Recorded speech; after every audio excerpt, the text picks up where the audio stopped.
Samantala, pag-uulat mula naman sa himpilan ng DWALFM, Radyo Totoo, CMN, Batangas. CMN Live Nation. Renz Belda, magandang araw sa iyo. Magandang umaga, Ariel. Magandang umaga, Pilipinas. Nasabat ng National Bureau of Investigation ng NBI ang nasa 100 karton na naglalaman ng iba't ibang smuggled frozen fishery products sa Batangas City. Ayon sa report na aresto ng operatiba ng NBI Batangas District Office, ang tatlong lalaki na kinilangan sina Alexius Aguilar, Romel Estrada at Jeremy na nagdala at nagtitinda ng mga kontrabandong fish products sa lalawigan.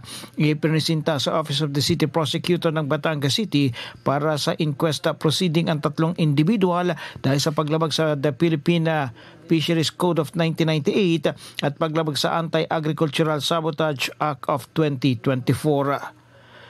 Mula sa DWALFM 95.9, ito si Renz Belda ng CMN Batangas, nagulat live para sa CMN Pilipinas. CMN Live Nationwide.